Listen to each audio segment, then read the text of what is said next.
Bam!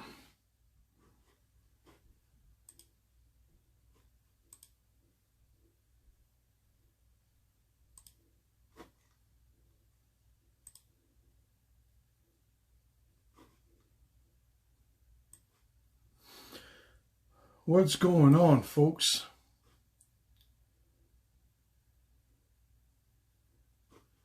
Stand by a couple of seconds, let people jump on.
Just a couple more seconds, folks.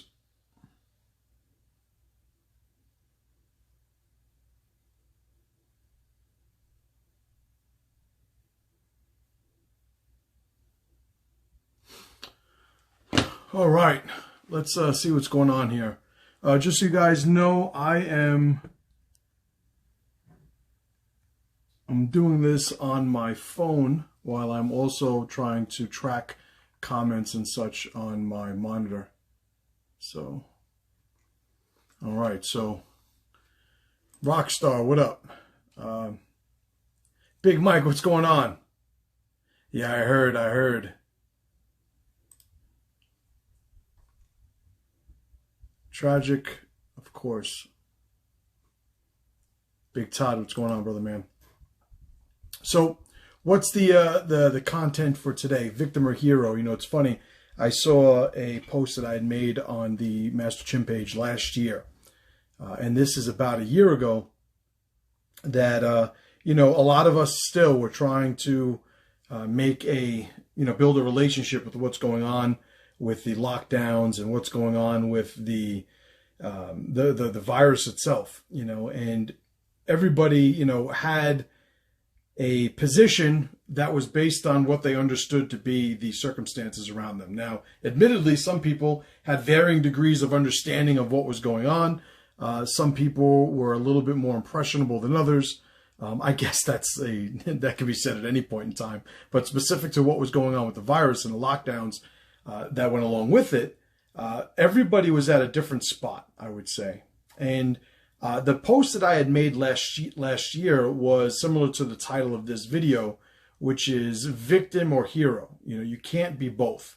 And one of the things that you saw, and there are many different applications of this, which, you know, is usually to be said about anything that I talk about in terms of universal laws, universal principles. One of the commonalities is that there are a lot of applications of these individual laws, right? So right now I'm talking about the application of the lockdowns and the virus and whatnot. And at the time, you know, one of the things you saw was individuals claiming to be somehow victimized, but wanted to be applauded for their resilience to this perceived victimization.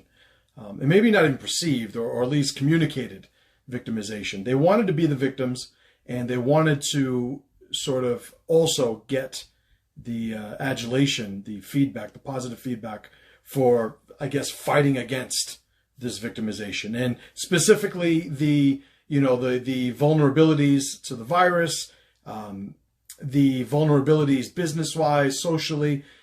Basically you had a lot of people who were communicating that they were suffering because of circumstances, but the thing that was what I saw as being worthy of commenting on was that they also wanted credit for resisting these circumstances. So the thing is, you could be one or the other, right? If you are a victim, and a bunch of different ways we could define that. The way I would define a victim is somebody who suffers, experiences the circumstances of actions, events that they have no control over. Now, I will say that those situations are so few and far between, saying, these situations where we have absolutely no control over them. These actual situations are so few and far between. I would say that if you are a functionally minded adult, it would never be in your best interest to claim to be a victim. And let me preface this by saying, and this is, as I tend to do, letting the cat out the bag somewhat. I tell anybody, my coaching students, my students at the Jungle Gym, people who have read my book, have listened to my other content, there's only one reason to use weak language, and that's to manipulate other people. Now, I'm not putting any moral or ethical label on it, but, in functionality, the only thing that I would actually say could help an individual while using weak language is if they're trying to manipulate people. So all of these adults, these functionally minded adults who are using this weak language, are looking to paint themselves publicly as a victim, I will just go ahead and default my reaction to them as being they are trying to manipulate me, and I'm obviously not going to sort of play the game with them. So right now, and I'm going to stick with the lockdowns applications. There's the race applications, the poverty applications of this, whereby we have victims living in relative poverty in our country with type 2 diabetes. If you guys have ever read anything about the different eras of American history, let's say the last 150 years or so, let's say after slavery was abolished, and how different ethnic and socioeconomic groups sort of had different experiences and different levels of mobility socially, economically. And one of the things that you will notice is that the common attribute of anybody, an individual, group, or otherwise, who has experienced some sort of positive, productive social mobility, it's been because of a rejection of this victim identity.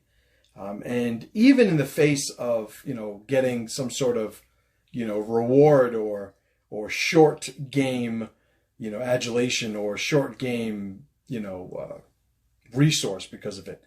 There are some people who are just not going to talk like a bitch, no matter what you try to give them, for talking like a bitch. And in general, you'll see the people who are able to adapt being those people that look to sort of maximize the accountability of theirs in any event that has influenced or affected them in any way.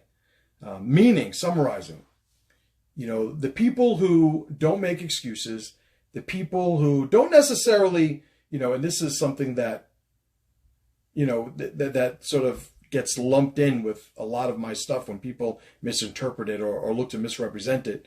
It's not about, absolving anybody else of any wrongdoing. There is I think an inclination for people to want to reduce the blame game to one individual, as if any event that happens amongst people on the planet somehow is only, responsible, there's only one individual responsible. And there are not, a multitude of variables involved, many of which are different individuals, all right?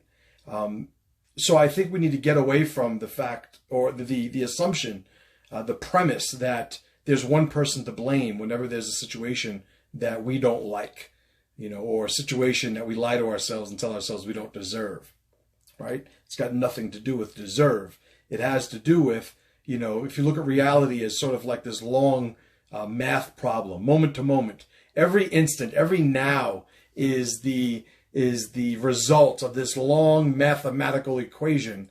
I know you got to understand a lot of the variables in that equation have nothing to do with you. So it's hard to say that, what we're owed or what we deserve when so many things we have absolutely no control over, nor does anybody else for that matter. I was just watching a documentary a couple of weeks ago about the tsunami that happened like a decade ago. And, a general sentiment, and I think it's, human nature, but we have to understand the limitations of the sayings that we have, what they actually mean if we try to weigh them as anything more significant than just a saying. One of the things that was going on was people were saying, it wasn't fair. All these people died in the tsunami. It's not fair. And, I understand the sentiment. I'm not deaf to the sentiment that they're trying to sort of share, to communicate. My issue, the thing that I take issue with, is that what are you actually like? Are you actually saying anything of value if you're saying it's not fair? Ultimately, my mindset is linked to action. It's what do we do from here? If there is a murderer, in the village, the village executes the murderer. It is short-sighted and inaccurate to say that we are warranted in executing a murderer because that's what he deserved from the eyes of the victims' families, or that's what, he gets. If he does this thing that's bad, well, this is what you get now. Like, it's short-sighted and, dare I say, inaccurate to limit it to that. We have consequences because we're looking consistently to always incentivize certain behaviors amongst society while simultaneously, concurrently disincentivizing certain behaviors. If somebody murders somebody else and that person is executed or, let's say, incarcerated, that is now a message as to what the consequence is going to be moving forward. Obviously, there are many different variables to this, but you get the general sentiment, right? This idea of incentivizing and disincentivizing when it comes to, what society is supposed to do, people need to wrap their head around that idea, and get away from this, this is fair, this isn't fair, which I would say, very easily, the people that tout that as, the champions of fairness, we want things to be fair. It's usually fair to them that they're talking about. And the presumption they make is that that no other people are involved, or even worse, they don't care about anybody else involved. They just simply want what they want. Like a child who refuses to share a toy that they may not even own, which you see, I have 4 kids. We observe this all the time with children. Child A is playing with the toy of child B. Child B wants to play with his toy, and child A says, no, you don't get to I was playing with it. And child B goes, but it was my toy. And child A says, well, no, I'm the one playing with it. The adult says, no, child A, give it back to child B. And then child A says, what does child A say? It's not fair. It's not fair. This is something that is manipulative. It's something that is an individual trying to control factors beyond what is actually in his control. He's actually trying to recruit the efforts of other people, right? So if we're drawing a difference, if we're discerning between the victim and the hero, well, what then is the hero? What is a hero in general? The hero is the person that basically has skin in the game, that exposes himself or herself to a certain amount of risk,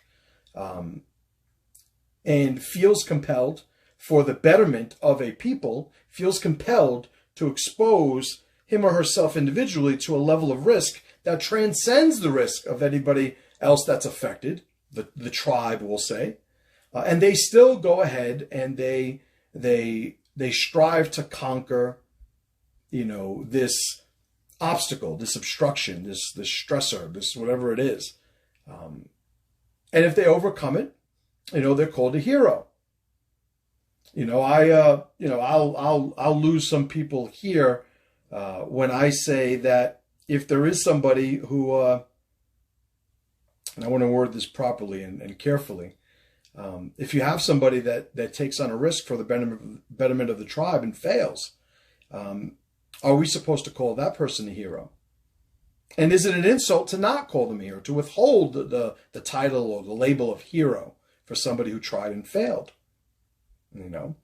I think it's neither here nor there for the general sentiment of the talk, but again, something to explore. People use words all the time, and words are supposed to mean things. It's the function of words. There is I'm studying a language right now. I'm studying Portuguese, Brazilian Portuguese.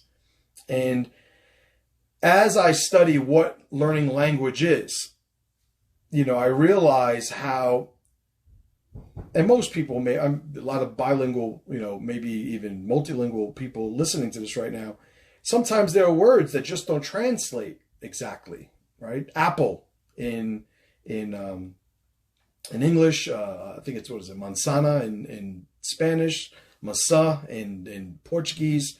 It's a very, linear almost translation, like plug and chug, swap out the words. But there are other words that represent concepts that maybe are culturally relevant that don't have as linear a direct translation for. And you could see sometimes, we have the phrase lost in translation. What does that mean? It refers to those situations where the translation doesn't do the sentiment justice. Well, there's something to be said for, even in one language, how people will have they will wield words in a way that is leaving the waters more muddied than before they used them. They're not bringing any clarity. They're certainly not conveying, what it is they're trying to say. So this is something that, we have to, I would suggest, I think one who is trying to become stronger is one who is constantly looking to, assess the words that they use. I'll say right now, I am making an effort, a concerted effort, to remove the word "unfortunately," right, from my vocabulary. Remove the word "unfortunately," or at least, because I feel it's a weak word, at least use it in those times where I think a weak word is appropriate to be used, which is manipulation, persuasion.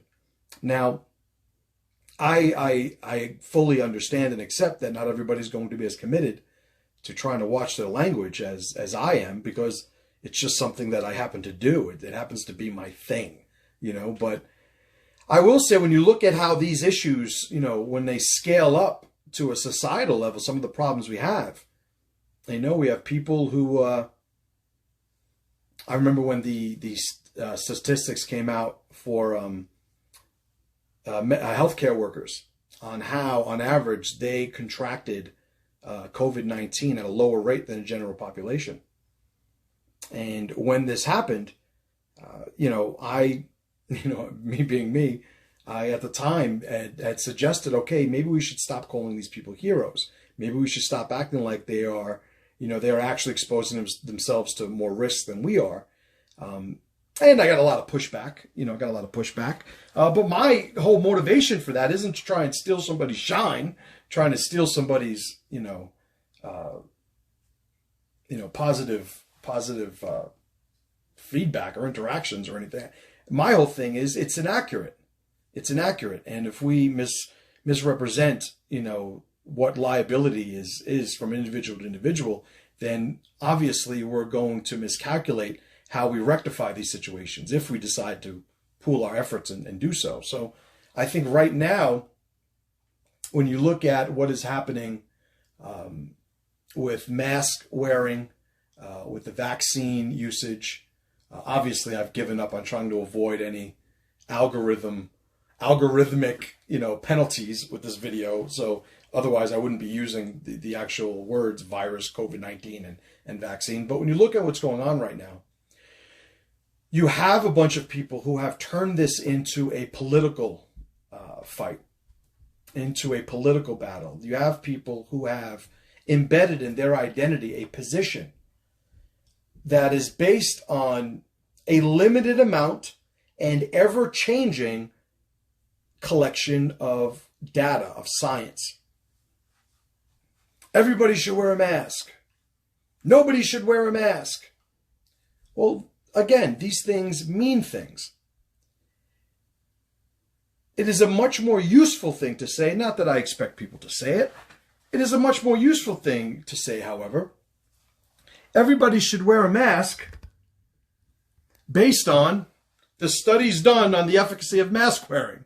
Everybody should wear a mask indoors because these studies showed that there was an effect in the distribution of the virus when mask wearing. Like, if you do not have a relationship with data where you understand that this is going to constantly be changing in terms of the amount of data that's available, if you're not doing that and you have sort of planted yourself firmly in one position or another, please understand you are part of the problem. This is not a political issue. It's been made to be a political issue, but it remains not a political issue, whether people are wielding it for political purposes or not.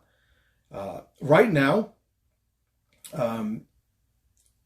you have states in the U.S., individual states, who have eliminated mask mandates at a state level altogether. It's not to say that people aren't still wearing masks in those states. It's not to say that local governments, represented, within those states aren't looking to battle the state level powers to maintain some, mask mandate or what have you. But it is at this point accurate and available, the information that suggests that there is an increasing level of people who are no longer wearing masks in these individual states. There has not been an increase in death that can be connected to, or in general, but certainly that can be connected to the reduction in mask usage. There are states right now who, North Dakota, South Dakota being an easy example, where one had very strict lockdown and mask mandates, the other one did not, but the distribution of the virus through these two states was almost identical. I think at this point, if you're saying that, COVID-19 doesn't exist, the virus doesn't exist, I think you're outside, your position is outside what the current information and data, suggests. You're in the realm of conspiracy. Whether you wind up being right or wrong, it's not my point to say. I'm not a virologist. My scientific expertise is limited. But what I am is logical. I do understand statistics to a fairly functional level. And I know that there is a difference in the way that this, has affected society compared to our regular bouts with whatever viruses had existed prior to its arrival. So I think there is something, there. And COVID-19 is the virus that's been labeled. And I don't need to take a position against that. Again, it doesn't serve any purpose to do so. You guys remember at the beginning of this, this was 2 weeks to flatten the curve. 2 weeks to flatten the curve, meaning the distribution curve, how many people were getting it in the beginning, because we didn't want to overwhelm the healthcare system. And allowing the healthcare system to stay functional by maintaining a buffer made logical sense. There were people who are now completely against lockdowns, completely against mask mandates, who, for what it's worth, span the spectrum of political ideologies, but these are people in science. They are now of the mindset that this is absolutely ludicrous. And just based on, we could start with the initial premise. You don't need to be a scientist to just understand that this whole thing started because we said that we were going to flatten the curve of distribution so that our healthcare system wasn't overwhelmed. And what would happen, would it, should it be overwhelmed, is that we were going to have people who weren't going to be able to have medical, attention because there was no capacity for them. There just wasn't, there weren't the beds, there weren't the people, there weren't the PPE, the equipment, et cetera, et cetera. We left that a long time ago. It has become something completely different. I don't wear a mask. I go into stores, I don't wear a mask. I don't know how to get on a plane without wearing a mask. I have, for instance, a seminar I'm teaching in a few weeks in Oklahoma, and I'm driving, 20 hours or so, because that's the consequence. That's the cost for me having this position of not wanting to wear a mask. Now, if my kids, or even me, my wife, we need to go to the hospital, the doctor, we need some sort of medical attention, and they're not going to let us in if we don't have a mask on, I'll put a mask on, because that's the mission at that moment. But I think people have lost sight of what is actually the cost of wearing the mask. What is actually the cost of having these lockdowns? I'm a small business owner in the Bronx, and I will not even put out there the struggles, hurdles, and obstacles that not only me but people like me have endured. And that's not to sort of dismiss all the people who have lost their businesses, their livelihoods, their legacies over these lockdowns that a long time ago stopped being statistically accurate, statistically defensible. But here we are over a year later, and now people are, in some areas of the country, back to normal for all intents and purposes. And other parts of the country, there are still people who are not only still in support of lockdowns, not only still in support of mask mandates, but they have now, if they, not even to assume that they ever were, but as of now, they are disconnected from the update of information that is available, on the internet, that is available from many different sources. And some of these people just so easily dismiss information that's out there. Sure. I don't watch the news, by the way. I'm not a fan of the news. I'm a marketer. I'm a copywriter. I teach persuasion. I teach influence. I teach how to communicate more effectively. I understand when I look at the model of the news, what that model is. And it is not sustainable if you are running a news industry or a news company and your model is to inform people with as much transparency and without any sort of political bias as you can. Like, that is not a sustainable model. It could be argued, whether it ever was a sustainable model. Meaning, the alternative then is, well, we have a bunch of people whose job it is to sensationalize information that they curate very specifically, very mission-based. They curate this information and present it in a way that is designed to elicit an effect for its listeners. And I will tell you that the news right now has a lot of people, a lot of good people, scared out of their fucking minds. They still think that, the world is melting and that there's nothing that can be done. And there are other people who, because of the last election cycle here in the U.S., have politicized this to a point where they are now willing to sabotage the country in which they live's ability to rebound from this catastrophe, just to be right. Just to be right. I have a bunch of different, I'm on a bunch of different email lists, and a bunch of them are, ironically, from charity work I had done in the past, from these organizations that are left-leaning. And I got an email,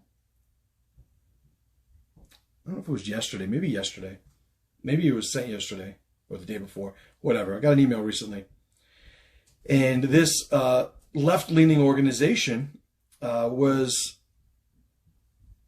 arguing that Trump was still, manipulating and getting his way when it came to censorship and social media. And I don't know if anybody here got that same email, but I opened it out of curiosity to see what they were saying. And basically the sentiment was, Donald Trump is still terrorizing everybody. Donald Trump is, and it's like, listen, right now, I don't give a fuck about Donald Trump. I don't give a fuck about the last presidential election. I don't give a fuck about any of that because there are too many obstacles in front of us right now. And as we look to invest energy, in those things that we can't change, we're now sort of following the lead of the people who obviously have our well-being nowhere near, the target of their own missions. So we have people who, by and large, no matter what happens, they're just going to keep complaining. No matter what happens, they're just going to keep, claiming to be victims, claiming to be the champions of the victims. So understand, too, if there is a person who touts herself to be a champion of the victim class, well, there better be a victim class or they lose their hero status. They lose their champion status. You got to pick. You got to pick. Are you going to be a victim? Are you potentially going to be a hero? I don't present that as a dichotomy that people are one or the other. But there are people who are touting themselves as victims that I would say, don't qualify as such. And there are people who tout themselves as heroes who are equally, unqualified to have that label, that title. So let me read some comments here. Big Ike, what's going on? What's up, Joe? What's up, Daryl? Good to see you. Xavier, they wanted to be heroes in their own stories. Well, that's the thing. It's, history is written by the victor. History is basically, what we tell ourselves we want everybody in the future to think happened. So sure, there's different levels of, I may, if you guys have never read, I talk about them all the time. All right, so Thomas Sowell, everybody should have this book, right? Thomas Sowell, Basic Economics. I have not read all of Sowell's books. I've read many of them. One of the things, and I'll use him as just a great example. One of the things that he does is he populates every position he has on data, every position he has on just statistics and research and comparative analyses, and everything that he does is just based on reality in terms of how he presents his positions. My position is this because given this information, clearly this is the issue. Clearly this is what's occurring. And it's right now, it's something of a very unique characteristic amongst people these days.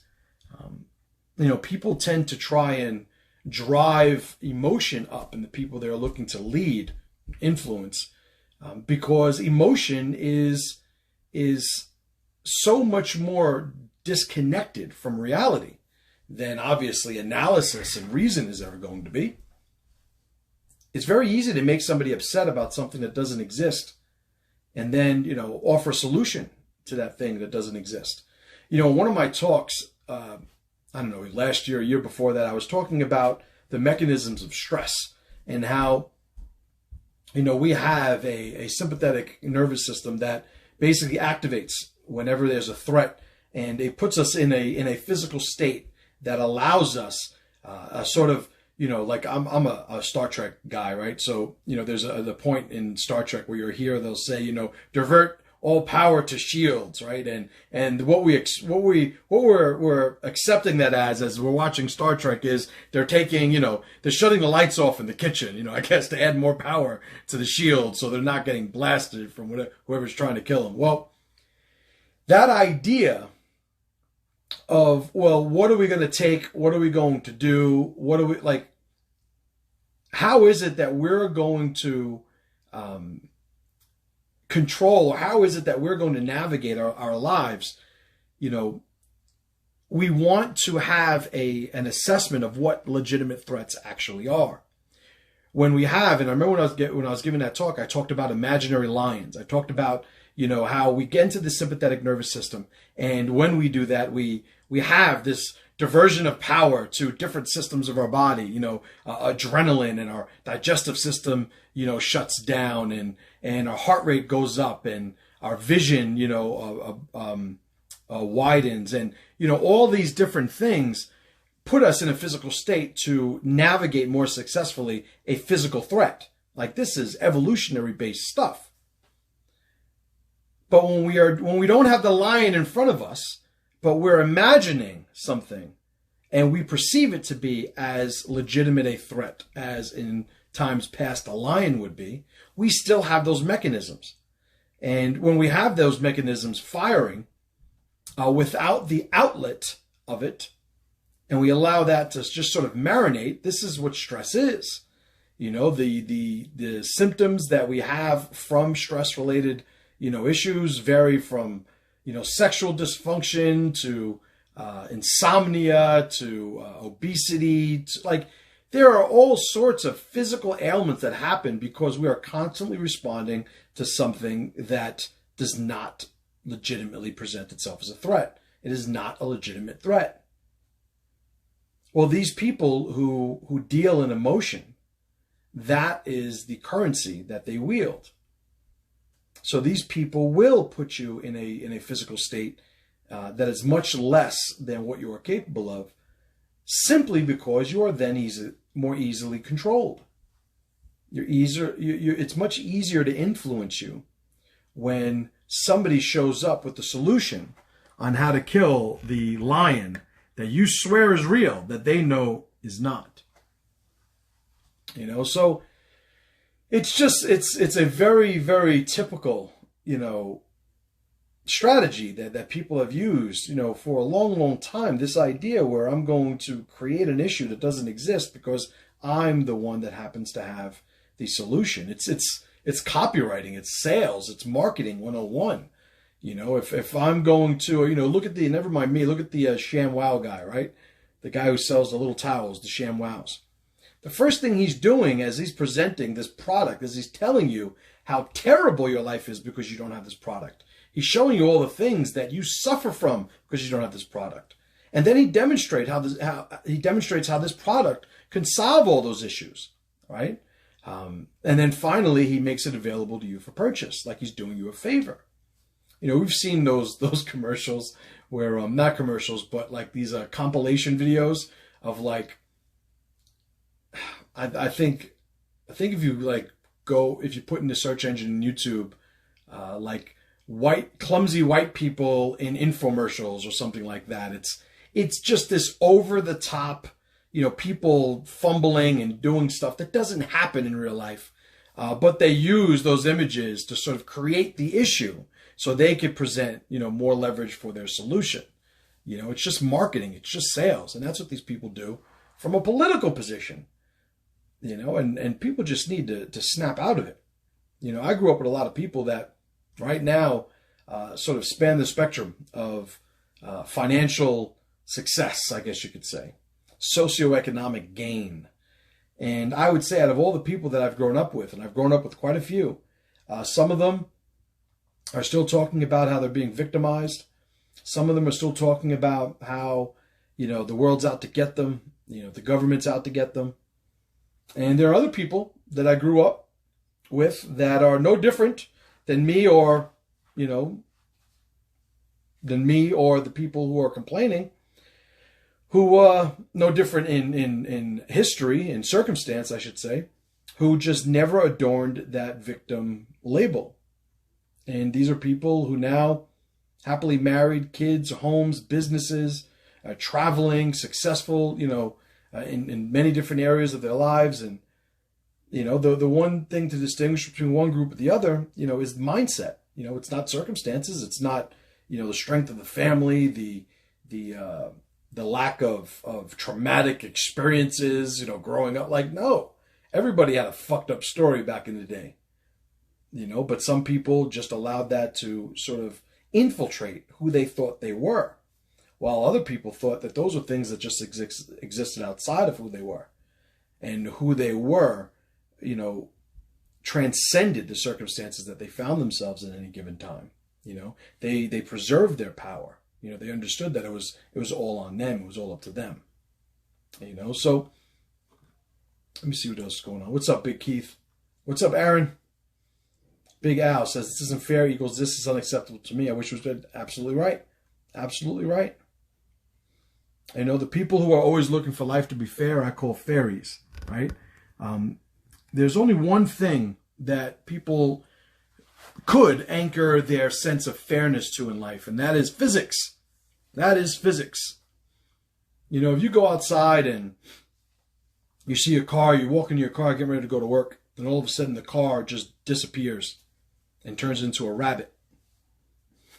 Like, believe me, I give you permission to look at that and go, this isn't fucking fair. Like, that's not fair. Like, what the fuck just happened? Right? Because it's defying physics. It's like, these are the, but if, you know, you play the numbers, you go to a casino and you bet your money for rent and you lose it. Oh, this isn't fair. I always lose. It's like, we have this idea that somehow fairness means something other than reality just being consistent, you know, and you know, how dare somebody expect us to actually consider that maybe we're just not tracking all the variables involved. No, that's unheard of. That would be even more unfair, you know. I know why things aren't going well for me, and it's because of this guy and this organization and this rule and that. And how dare you suggest to me that it could be something else that I'm not aware of? You know, like these are the conversations that are going on in reality right now. And that's why people are suffering the consequences. Big Chris, what's going on, brother man? He says the government is only concerned about your business when you are making a profit and the taxes they can collect. My compliments for you being able to stay the course. I appreciate that, brother. And let me tell you, I have many friends of mine who have lost their businesses. Well, that was awkward.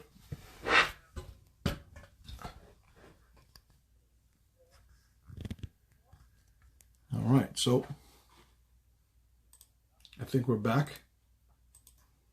So I have many people who have lost their businesses, many people who have had schools, no longer have schools, have had family businesses that they've had to close. Some former coaching students of mine, I have had to help them pivot and change what they're doing entirely.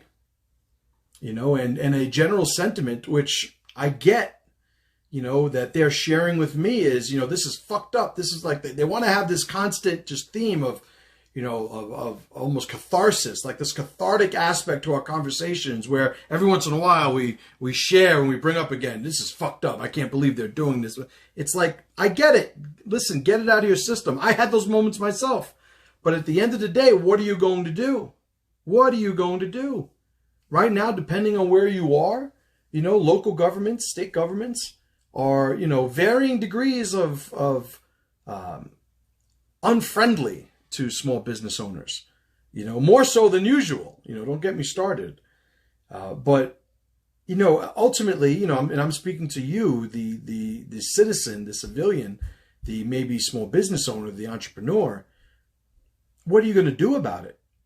You know, what are you going to do about it? You know, some people, they run for office. They go the political route and they try to, you know, accumulate political, you know, power and look to do good, you know, from those. But like, that's fine. That's fine.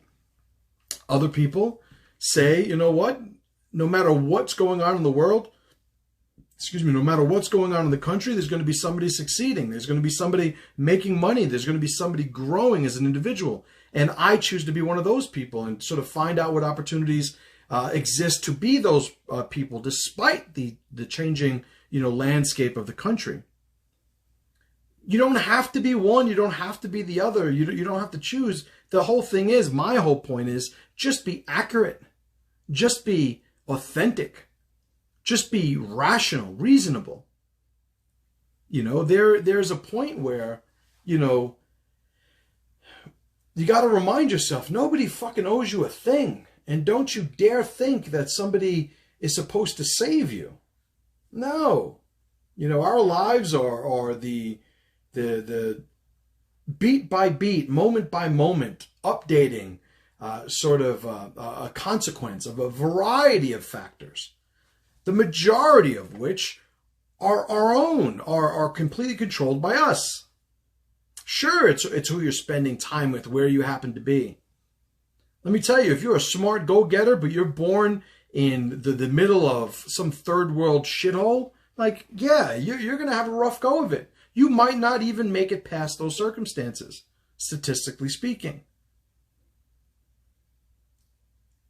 But if we're sitting here saying, you know, well, it isn't fair, it isn't, like, just understand, at the very least, you are investing time, energy, resources, capital in catharsis, in complaining about what is in front of you. And ultimately, as soon as you're done, you got to act.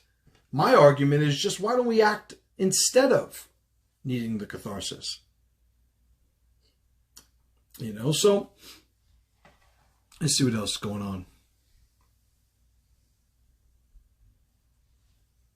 Big Al says, be happy even if it's delusional. It's better for your immune system. Absolutely right. I'm the guy that said there's no reason to not be in a good mood. Only a weak mind adds suffering to circumstance. You know, it's this constant, you know, paradox that we experience, whereby we can look at anything we've ever accumulated in terms of, you know, not just material things, but in power, education, influence, awareness, anything that we've ever, that we could ever attribute to growth, you know, of who we are. Every single one of those things came by way of a process built on pressure, built on stress, built on uncertainty, built on work. Like, everything we have comes to a product of that. But yet, paradoxically, we still have this aversion to struggle. If I wasn't poor, if I wasn't poor. Oh, because rich people don't kill themselves too? Rich people don't get divorced? Rich people don't become drug addicts? Rich people don't have all these problems? You know, you're tracking the wrong stuff. You are tracking the wrong stuff. Happiness is an internal thing. It's an internal relationship with your circumstances. Big Frank says, snake oil salesman. Exactly right. That's what those politicians are. They tell you, listen, you have all these issues you don't even know about. And I mean, think about it. Like, you have now, for the first time in history, people who are, they're saying there are variants in COVID that can't be tested for. You can't, you could have it, but we can't know. It's like, oh my God, this sounds like a game my 6-year-old daughter wants to play. All these things we have to react to, but we have absolutely no proof that they exist. Other than what? The word of these fucking people? No, it's not the way that should work. What's up, Big Max? What's up, Pete? He says, beware of people who have a long procession of sad victimization stories. It's always someone else's fault. They are emotional vampires.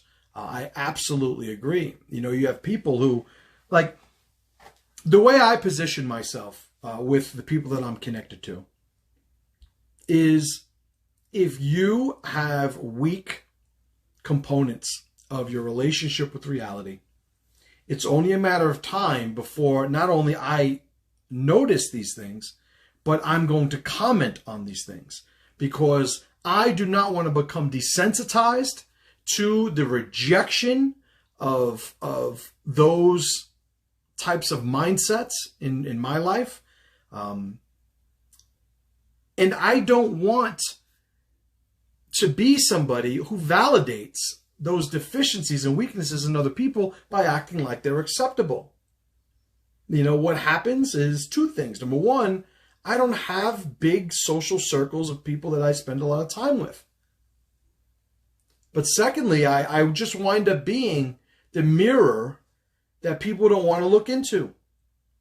I don't have any great wisdom or insight that doesn't exist.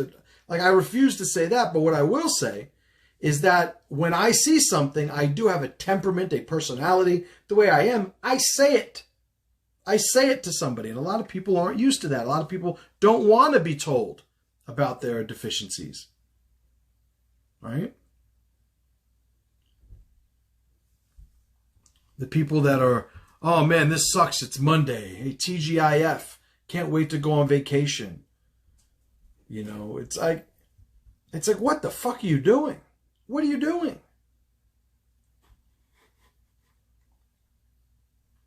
Big Matt says, choose your path, then spend your time and energy blazing that trail. No excuses, no bullshit, no surrender. And, you know, I agree completely. And the thing is, it's like, why is this so difficult for people to accept? But we have to help the people. We have to help the people. We have to get people out of poverty. We have to, well, let's just dissect that for a second. We have to eliminate poverty. Okay. Has there ever been a time where poverty doesn't exist? I would argue no. Which begs the question, what makes you think it's even possible to eliminate poverty? Well, it's not right that we have some people that have so little and other people have so much. Okay. Let's marinate on that for a second. Okay, what's not right about it? Is it the suffering you're saying? The suffering? Yeah, so, okay, these people don't have anything. These people are suffering. What does that have to do with the people that do have something? The people that aren't suffering? First off, what does that have to do with them? They exploit the poor. They exploit, you know, this is why the rich keep getting richer and, you know, the poor keep getting poorer because the rich exploit the poor. Well, let me ask you something. There was a time where money didn't exist, right? There was a time where you could argue that there was no value. There was no currency. There was no wealth, per se. Who exploited who at that point to become the rich? Who exploited who? How did this happen? If in order to become rich, you have to exploit the poor, it begs to ask, what happened when there was nobody that was rich? How did this happen? Why is it that, you know, and again, you know, to give credit where it's due, Thomas Sowell, you know, he's been talking about this for 50, 60 fucking years. I'm not saying anything new. And I'm probably not saying it as anywhere near as well as it was said 50, 60 years ago. He talks about the assumption that people make when talking about the top 10%, you know, the bottom 20% and all these categories that are sort of overlaid on society. Everybody makes the assumption that they're always the same people, as if there's no mobility from one class to the next. You know, he brings up an example once, which is brilliant. He talks about, you know, how people tend to have more income as they get older. He said the 1 year, you know, that he sold at one of his homes, he sold his home and he sold it for like, you know, a bunch of money, whatever it happened to be. And then obviously he used that money to buy the next home that his family moved into. But he said, like, on paper that year, when you talk about just the money that he got for the home, it looks like he made a shit ton of money. When in function, it happens to be just, yeah, I've accumulated this asset that I liquidated, but then immediately, you know, put into another asset and, you know, being another house.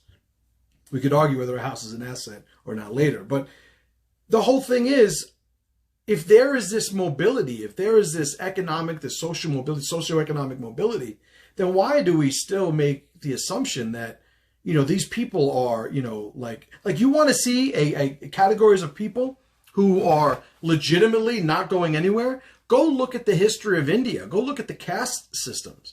Go study the Dalits, the untouchables. Go look at the Brahmins and the warrior classes and how still, even though this was made illegal, I think, you know, like 70 years ago, you know, in India, there are still people of the higher castes who refuse to allow Dalits or the untouchables into their homes or to eat the same from the same restaurants, or like these people generationally, and it was anchored to their spirituality that these people had to always be in this class. That is a fucked up system. And even though it's been outlawed, for 70 years. I think it was during the 50s, the 1950s, that it was eventually made illegal. The caste system was abolished. You're talking about, centuries of these people embedding this mindset into their culture. And it's still fucked up.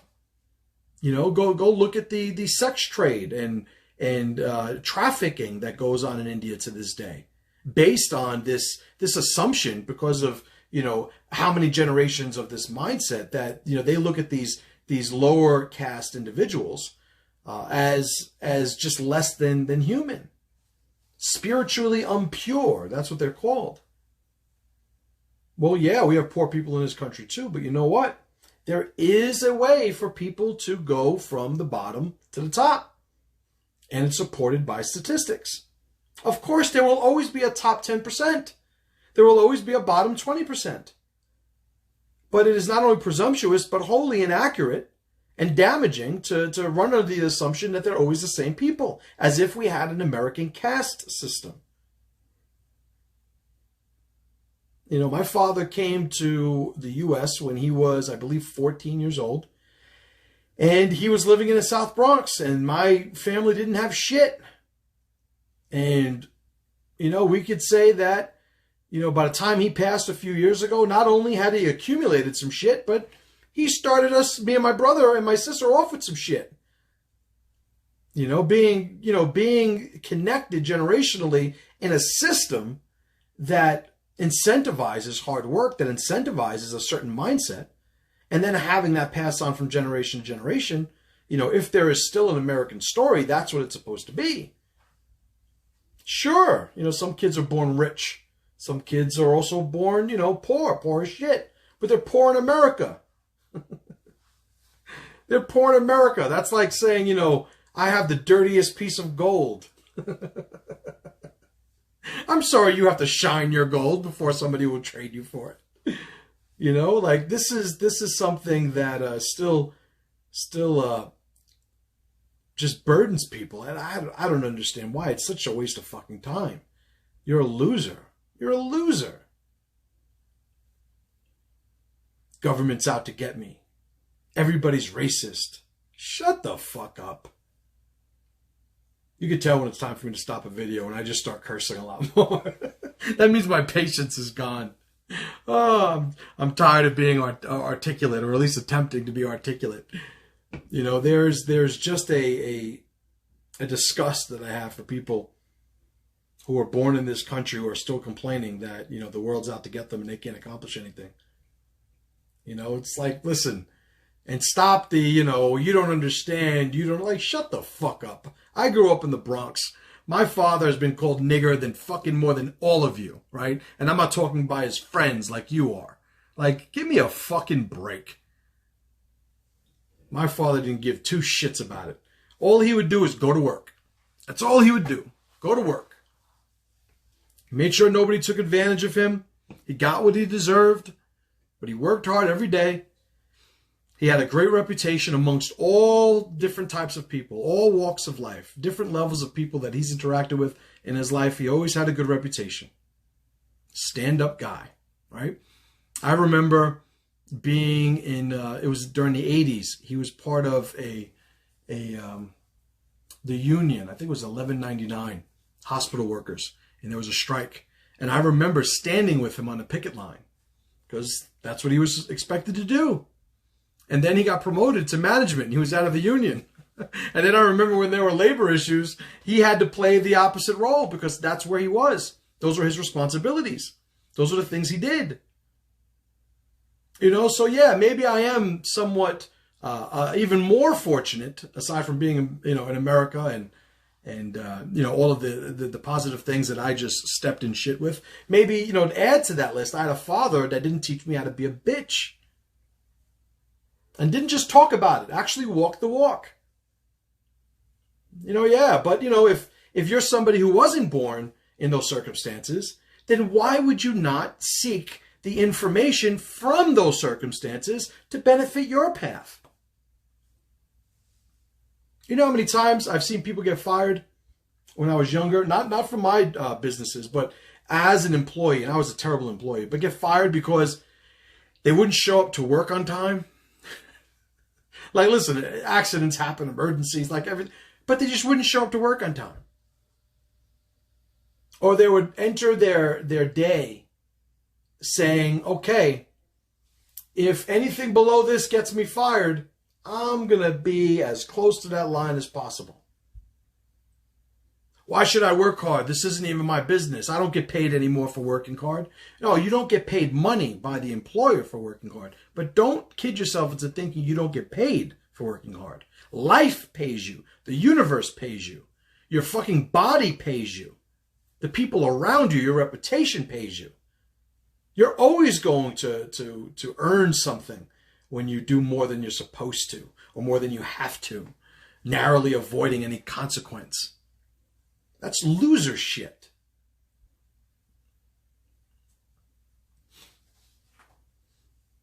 All right, guys. I'm gonna head out. I don't even know how long I've been fucking talking, but I just have the desire to start cursing more, and that's never going to be productive. I appreciate you guys. If you guys haven't signed up yet to masterchim.com for my daily emails, please do that. It's free. I don't sell your email address and all that nonsense. And I do a very text-driven email. There's not going to be a bunch of videos and pictures, and I don't give a shit. A lot of times it's just me wanting to share something with the guys that are interested in this.